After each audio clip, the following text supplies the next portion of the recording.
하나님의 말씀 요한계시록 2장 8절에서 11절까지의 말씀입니다. 신약성경 400면에 기록되어 있는 하나님의 말씀입니다. 신약성경 요한계시록 2장 8절에서 11절까지의 말씀을 우리 함께 합독하겠습니다. 서머나 교회의 사자에게 편지하기를 처음이요 나중이요 죽었다가 살아나신 이가 가라사대 내가 네 환난과 궁핍을 아노니 실상은 내가 부요한 자니라.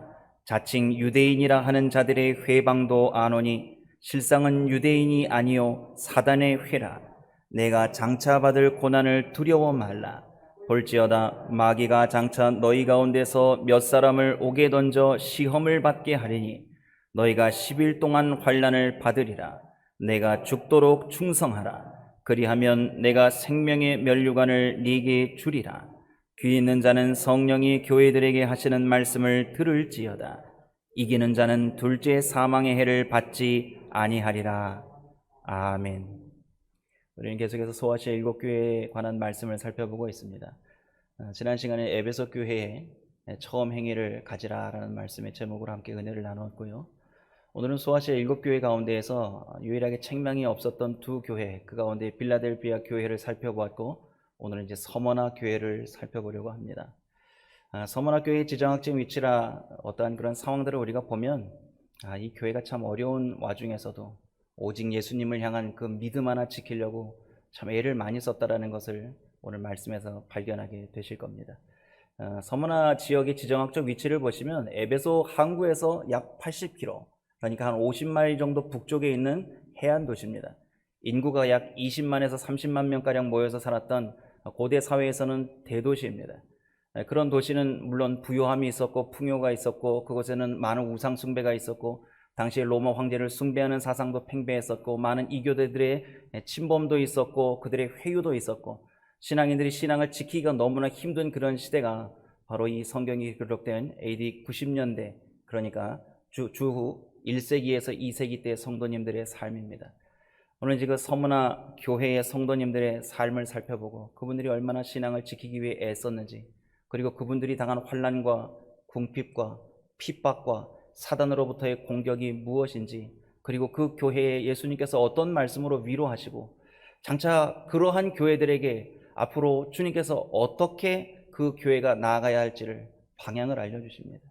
오늘 이 말씀을 통해서 말세에 주님께서 세우신 교회가 세상으로부터 어떤 환난과 핍박을 받을 때라도 이 말씀 안에서 우리가 어떻게 신앙을 지킬 것인가, 그런 은혜를 좀 발견해 보시기를 부탁드립니다. 오늘 본문 말씀 8절을 먼저 읽어보면서요, 오늘 예수님께서 왜 죽었다가 살아나신 이로 그 서머나 교회에 당신을 소개하셨는지 그것부터 좀 살펴보도록 하겠습니다. 8절입니다. 서머나 교회의 사자에게 편지하기를 처음이요 나중이요 죽었다가 살아나신 이가 가라사대. 아멘. 처음이요 나중, 영원 전부터 영원 말까지 하나님은 창조주 하나님이시고 영원하신 하나님이십니다. 그 역사를 다스리고 주관하시는 그 하나님께서 오늘 죽었다가 살아나신 분으로 서머나 교회에 소개되고 있습니다. 사실 서머나 교회가 주전 3000년에 건립된 도시로 상당히 장구한 역사를 가지고 찬란한 문화를 꽃피웠던 도시고 풍요를 누렸던 도시입니다. 그런데 한 주전 3세기경에 이게 외부의 침략에 의해서 이 도시가 완전히 폐허가 됩니다. 그래서 완전히 파괴되고 멸망되고 소멸되었다가 다시 재건된 도시입니다. 그러니까 주님께서 다 하신다니까요. 우리가 못 알아듣는 말씀으로 우리에게 메시지를 주시는 게 아니라 들으면 갑자기 눈이 번쩍 뜨여지는 그런 비유로 소개되신다고요. 그러니까 역사의 주관자인 나다, 이렇게 말씀하시는 거예요. 교회에, 서머나 교회 성도님들에게 내가 처음이요 마지막 알파와 오메가요, 내가 창조주요, 내가 처음이요 마지막인 내가 하나님이다. 그 하나님이 어떤 분이시냐? 죽었다가 살아나신 분이다. 너희들 이 도시가 파괴되고 멸망되었다가 다시 소생하여 이처럼 번영을 누리는 것, 여기도 그런 도시 아닌가? 사람들이 역사를 압니다. 눈이 번쩍 뜨입니다. 주님 그런 분이시군요.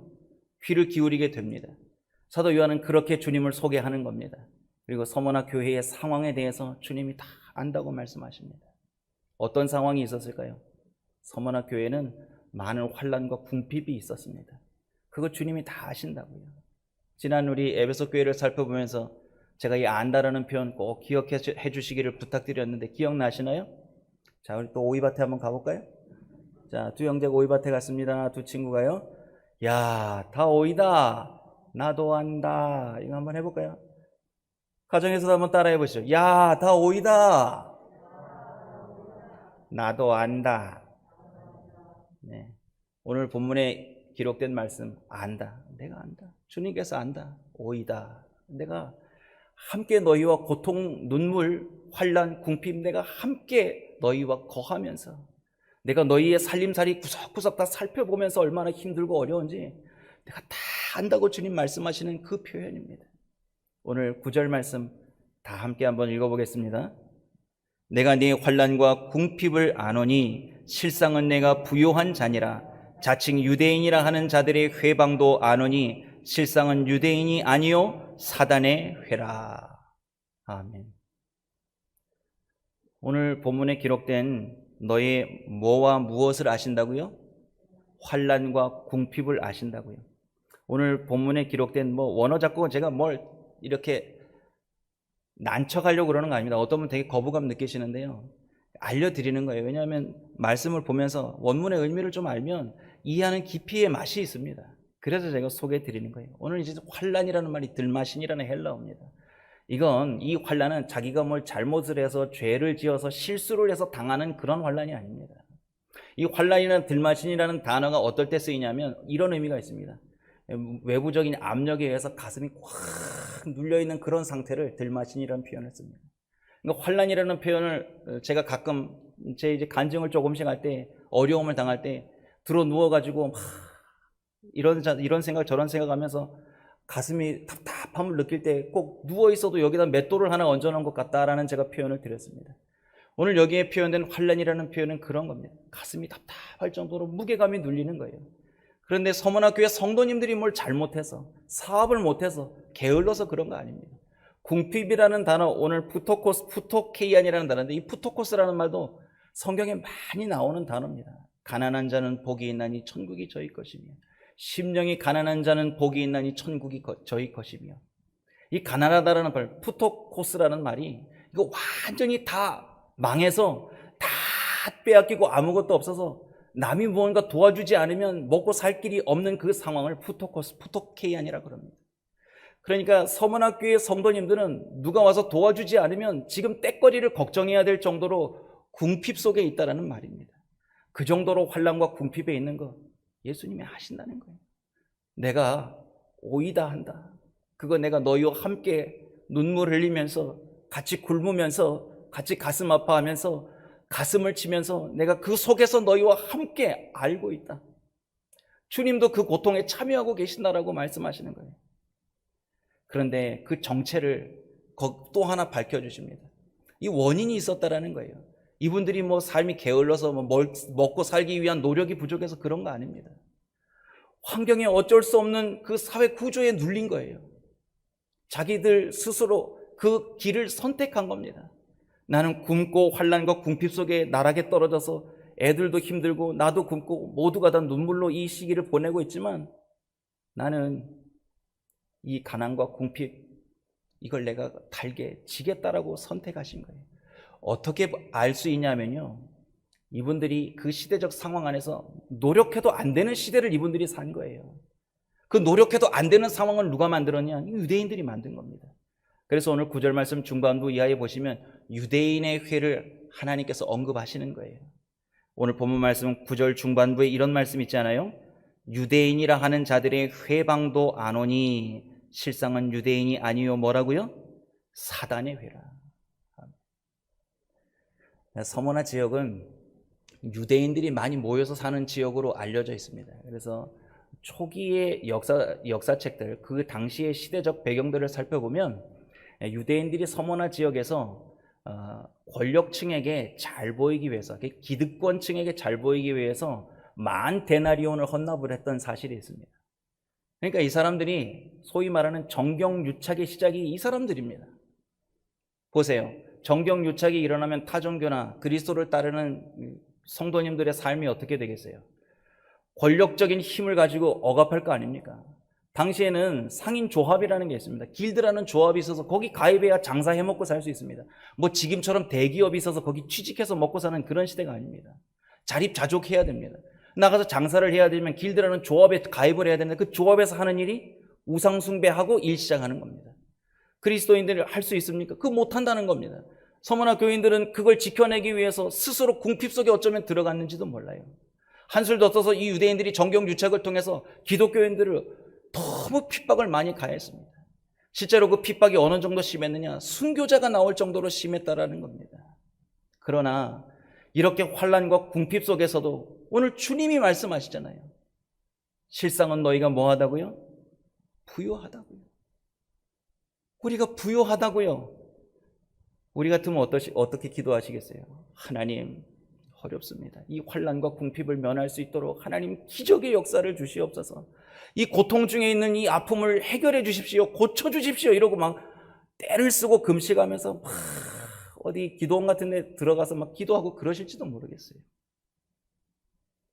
그냥 그거 우리 생각이라는 거죠. 우리는 가난을 모면하기 위해서 막 몸부림치는데 오늘 주님이 말씀하시는 거예요. 가난한 거 아니다.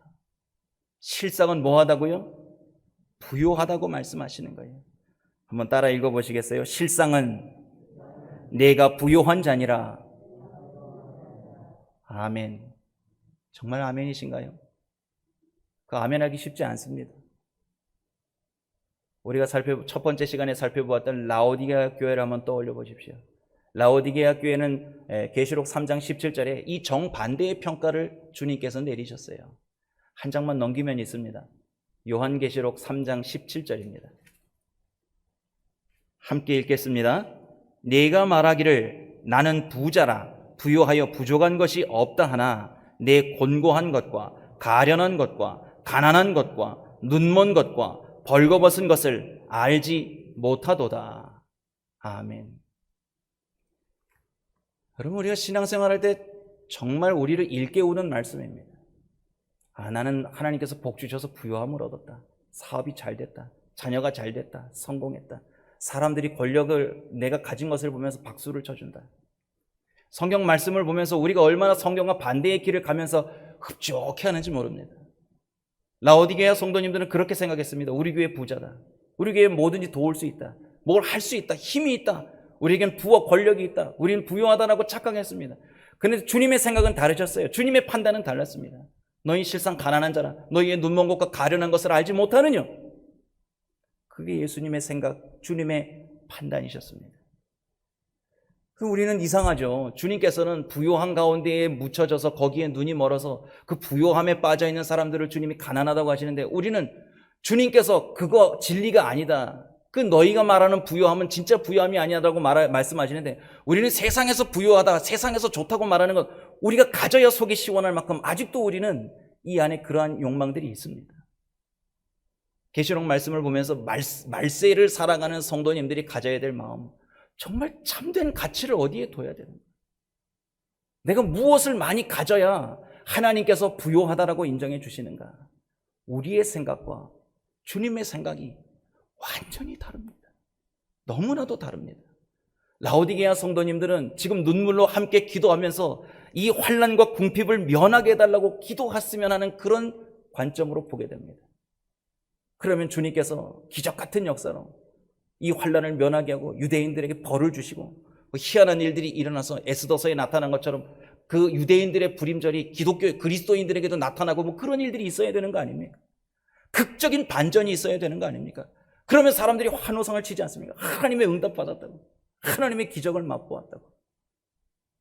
이 마지막 시대에 살아갈 때 성경을 왜곡하고 복음을 왜곡하는 사람들이 그런 걸 이용합니다. 사람들의 그 연약함, 가난한 마음, 궁핍한 생활들을 이용해서 그런 말들을 막 선포할 때 아멘이 막 소리가 저절로 커지는 그런 걸 유도합니다. 그럼 오늘 성경을 보십시오. 오늘 주님께서 말씀하십니다. 앞으로도 장차 받을 고난이 또 있다고 말씀하시는 거예요. 이 환난과 궁핍이 면하는 게 응답이 아니라 더 믿음의 말씀에 굳건히 서서 장차 올 고난도 믿음으로 이겨내라고 말씀하시는 겁니다. 하나님의 말씀이 진리입니다. 오늘 10절 말씀 다 같이 한번 읽어보겠습니다. 네가 장차 받을 고난을 두려워 말라. 볼지어다 마귀가 장차 너희 가운데서 몇 사람을 옥에 던져 시험을 받게 하리니 너희가 10일 동안 환난을 받으리라. 네가 죽도록 충성하라. 그리하면 내가 생명의 면류관을 네게 주리라. 아멘. 주님께서 주고 싶으신 건 이 땅에서 붙잡을 수 없는 금은 보화가 아닙니다. 정말 주님께서 우리에게 주고 싶으신 건 영원한 하나님 나라예요. 그 주님을 내어주시기 위해서 하나님의 사랑이 십자가에서 확증되었기에 우리는 그걸 믿는 겁니다. 그걸 믿은 사람이면 세상을 보는 눈이 달라져야죠. 서문학교의 성도님들은 세상을 보는 가치관과 모든 사상과 철학적 사고, 경제관념, 자기의 삶의 모든 생활 방식이 다 바뀐 분들입니다.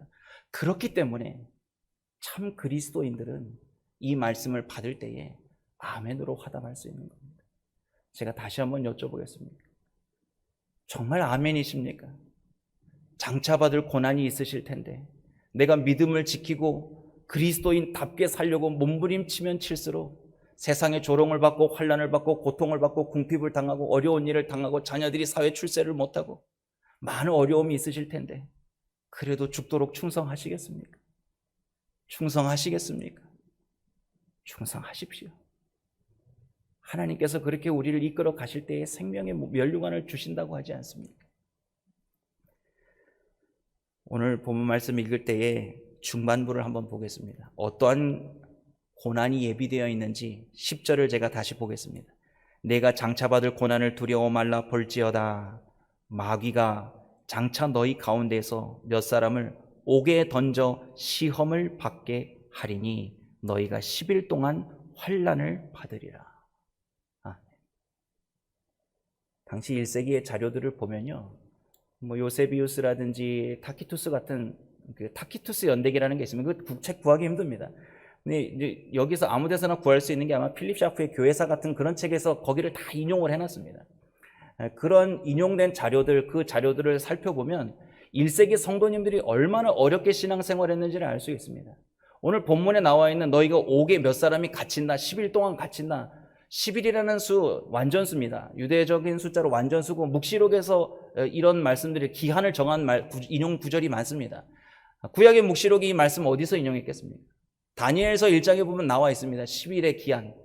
한번 읽어보십시오.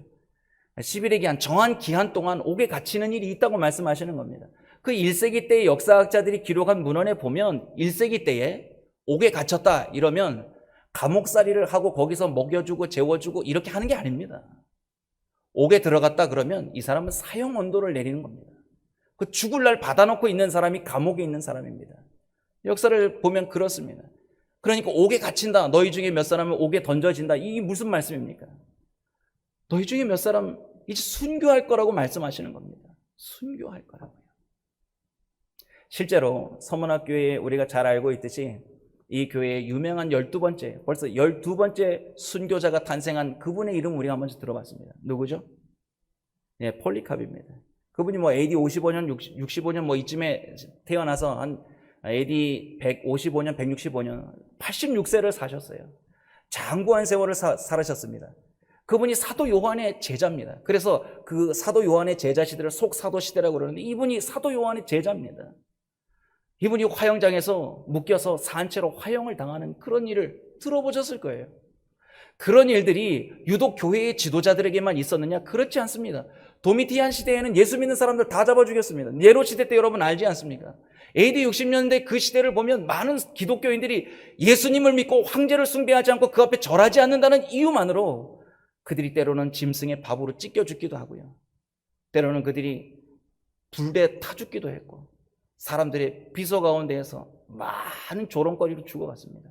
실제로 제가 소개해드렸던 타키투스 연대기 같은 데 보면 그 사람이 로마 시대의 참정관이죠. 호민관입니다. 정치인입니다. 그 로마 시대 호민관이었던 이 사람이 역사를 기록하면서 보아도 기독교인들은 사회적 놀잇감이라는 표현을 씁니다. 그 정도로 기독교인들이 파리 목숨만도 못했습니다. 사람들의 기쁨을 주고 희락을 주는 그 유흥을 즐길 때에 와서 찢어 죽이는 소재가 그리스도인이었습니다. 오늘 말씀하고 있는 본문에서 내가 죽도록 충성하라는 말씀이 기록되어 있습니다. 우리는 단순히 이 말씀을 나 임직패에 이거 써 있는데, 이 요한계시록 2장 10절 말씀, 제가 받은 목사 임직패에도 이 말씀 써 있습니다. 내가 죽도록 충성하라. 그리하면 내가 생명의 면류관을 내게 주리라. 그냥 받을 때 좋은 말씀이구나, 죽도록 충성해야지, 이런 게 아닙니다. 오늘 이 본문에서 죽도록 충성하라는 건 정말 죽음으로 충성하는 겁니다. 죽음으로, 생명으로 믿음을 지킨다는 그런 의미입니다. 이게 피스티스라는 말이 여기 기록되어 있습니다, 원문에는.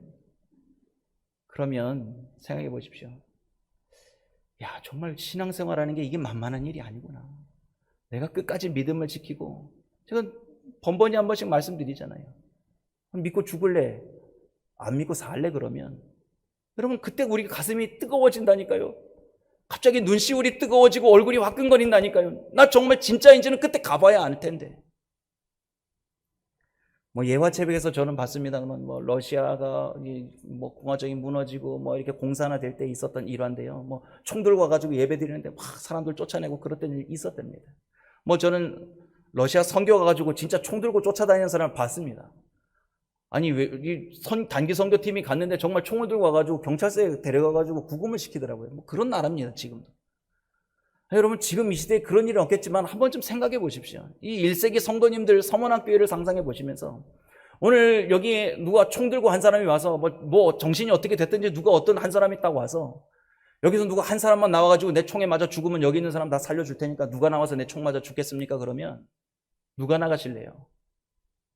아니, 다 저를 쳐다보십니까? 아니, 오늘 왜 담임 목사님 안 나오셨죠? 담임 목사님 계셔야 되는데. 아니, 저는 여기 누가 총 들고 와서 그렇게 막 떠들면 저는 여기 숨을 거라고요. 저는 별 볼 일 없는 사람이에요. 저도 여기 앉아가지고 목사님 안 나가시나 이러고 담임 목사님 쳐다볼 거란 말이에요. 아니, 근데 생각해 보세요. 다 죽인다 그러면 다 죽여라 그러고 내가 죽겠다 그러고 나갈 사람이 있어야 된다는 거죠. 정말 이 본문에서 내가 죽도록 충성하라, 이 말씀에 부합된 삶을 살려면 총 들고 와서 여기 예수 믿는 사람, 내가 한 사람 죽일 건데 한 사람 내 총에 맞아 죽으면 다 살려줄게, 그럴 때 한 사람이 일어날 것이 아니라 다 일어나서 나를 먼저 죽여라 그러고 일어나야 되지 않겠습니까? 그런 믿음을 가졌던 분들이 서문학교회 성도님들이었다라는 거예요. 어떠세요? 오늘 서문학교회 성도님들 천국에 가서 만나시면 인사 한번 해야겠죠. 참, 얼마나 하나님께서 주신 은혜가 얼마나 컸기에, 그 십자가의 은혜가 얼마나 당신의 삶을 바꾸어 놓았길래 죽음이 두렵지 않았습니까? 그리스도의 십자가에 구속하신 은혜는 죽음을 이기는 권세로 우리에게 다가와야 아무리 환난을 당해도, 아무리 궁핍해도 믿음을 지킬 수 있는 겁니다. 오늘 이 말씀을 다시 한번 읽어보시면서 그런 은혜가 가슴 깊이 담겨지시기를 주님의 이름으로 부탁드립니다. 기도하겠습니다. 내가 그리스도와 함께 십자가에 못 박혔나니 그런즉 이제는 내가 산 것이 아니요 오직 내 안에 그리스도께서 사신 것이라. 이제 내가 육체 가운데 사는 것은 나를 사랑하사 나를 위하여 자기 몸을 버리신 하나님의 아들을 믿는 믿음 안에서 사는 것이라. 아멘. 서문학교회의 환난과 궁핍을 아셨던 하나님께서 우리가 당한 환난과 궁핍 또한 알고 계심을 믿습니다. 일평생 숨쉬고 살아가는 이 땅에 저희들 서 있지만 살아있는 순교자로 저희들 살게 하여 주옵소서. 나는 죽어지고 내 안에 계신 그리스도께서 살아 역사하셔서 어떠한 어려운 일, 어떠한 환난, 어떠한 궁핍을 만나도 우리의 온 삶에, 우리의 온 전 인격에 그리스도만 충만히 드러나게 해주시기를 예수님의 이름으로 기도드립니다. 아멘.